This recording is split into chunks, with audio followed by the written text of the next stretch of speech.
Si écrire tes objectifs suffisait, tu ne serais pas en train de regarder cette vidéo.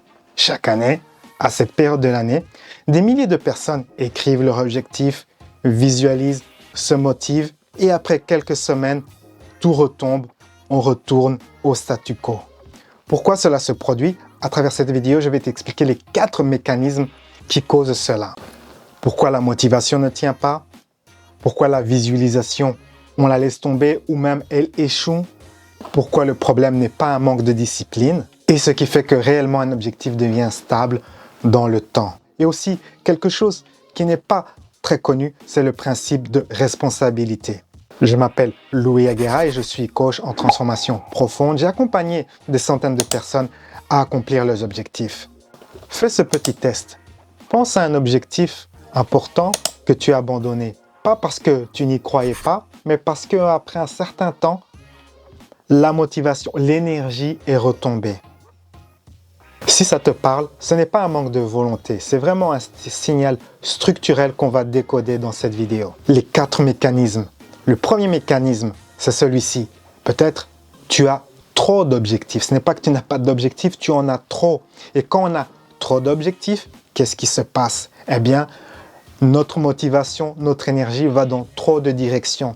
Et on a comme ça tendance à se décupler dans plein de directions et on dissipe son énergie. Or que quand on a peu d'objectifs, je recommande un grand maximum de 3 grands objectifs par an. Même 3, si vous pouvez réduire à 1 ou 2 ou même avoir juste un objectif, c'est le top. Mais 3, ok, c'est encore gérable si vous êtes motivé, discipliné.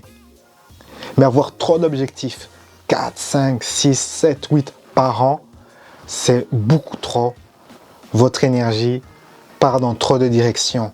Il faut retourner à une cohérence émotionnelle où on investit son énergie de manière importante dans 1 à 3 projets.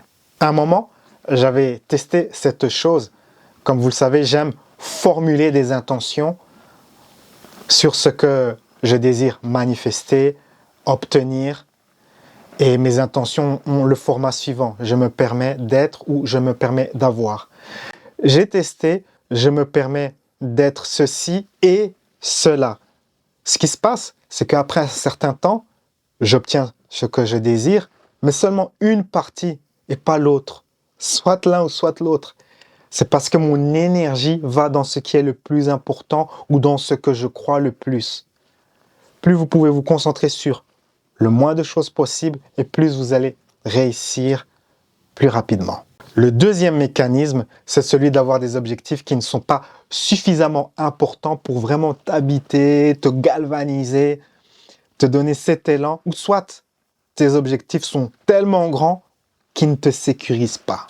Ils te démotivent après un certain temps parce qu'ils sont trop énormes. Quand c'est trop petit, on n'est pas assez engagé. Quand c'est trop grand, quand c'est trop irréaliste, on se démotive, on se dit « oh là là ». Notre système nerveux se ferme quand les objectifs sont trop irréalistes. La règle, c'est qu'un objectif doit créer de la motivation, de l'élan et pas de la pression.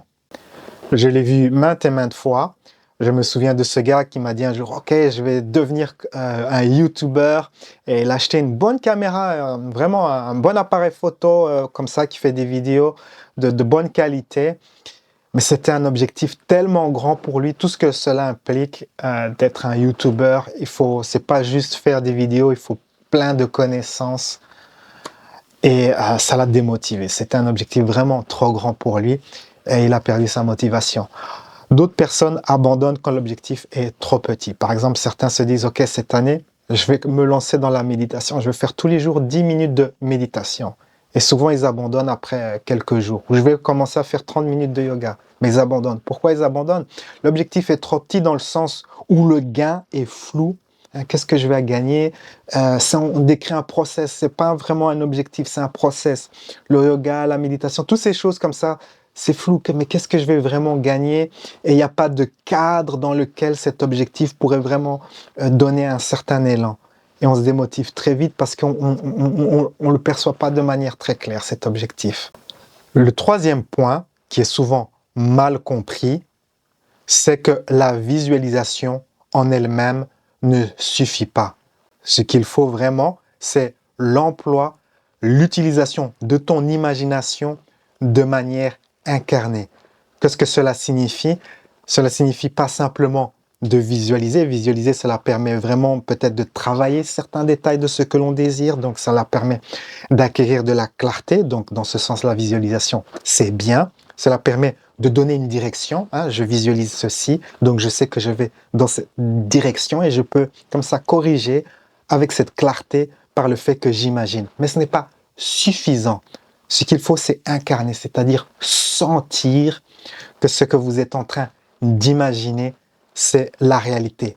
Pour certaines personnes, visualiser de manière à ce qu'il y ait des émotions, du ressenti, qu'on peut vraiment sentir cela. Pour certaines personnes, ok, cela va fonctionner, mais pas pour toutes les personnes.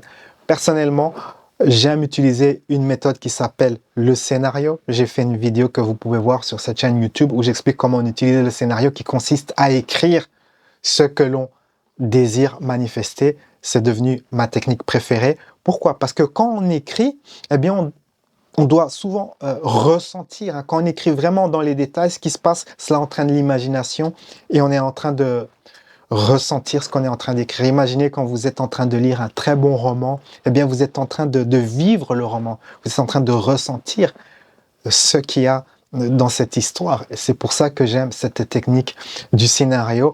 Et j'achète comme ça des bons carnets, des bons livrets. Par exemple, ceci, c'est le livret de 2026. Et je les garde, hein, car j'aime bien les relire après plusieurs années. Comme ça, je revisite. Ah, mais j'ai manifesté cela. Ah, j'ai manifesté ça. J'ai récemment relu l'un de mes cahiers comme ça, d'il y a un peu plus de 10 ou 10 ans, quelque chose comme ça.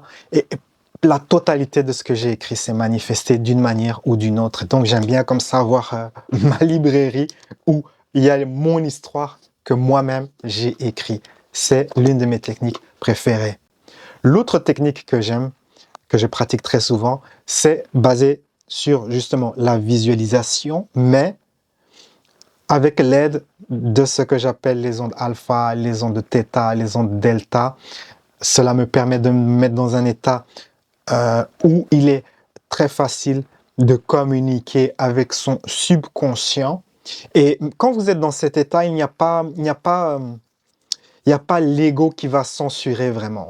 Vous allez passer une intention et même si il n'y a pas de détails, il y a vraiment l'émotion. Donc on garde toujours l'importance de l'émotion. Vous passez cette émotion, ce désir, ce souhait, quand vous avez ce tunnel ouvert avec votre subconscient en étant dans l'état Theta, Alpha. J'ai une vidéo également sur ce sujet.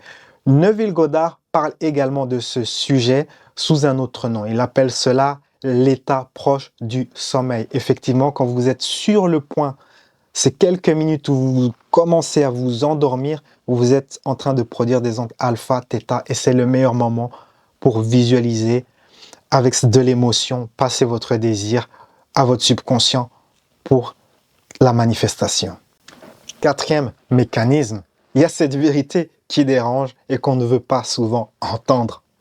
C'est que vous allez réussir vos objectifs de manière plus certaine, plus rapide même, si vous avez un cadre qui vous conduit à les manifester, à être assidu, un cadre de responsabilité émotionnelle. C'est pour ça que depuis 2017, je fais partie d'un groupe, d'un mastermind, comme ça, un groupe très proche, d'amis très proches, et comme ça, et le but de ces discussions, ce n'est que sur les objectifs. On discute comme ça presque chaque semaine, et on ne parle que de cela, nos objectifs, et on tient.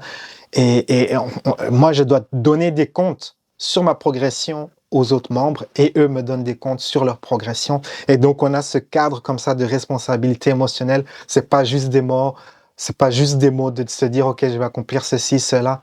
Non, on doit donner des comptes à une autre personne et cela nous permet de se dire, oh là là, il faut vraiment que que je me motive, que je suis assidu, que j'accomplisse mon objectif parce que je suis dans ce cadre où je dois rendre des comptes à d'autres personnes. À un moment, j'avais fait cela avec l'un de mes amis, je lui donnais comme ça un peu de coaching. Et il y avait une pénalité attachée parce qu'il avait une très mauvaise habitude.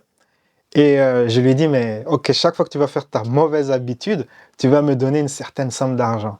Et donc ça, c'était la pénalité dans ce cadre de responsabilité émotionnelle. C'est aussi l'une des choses que vous pouvez faire.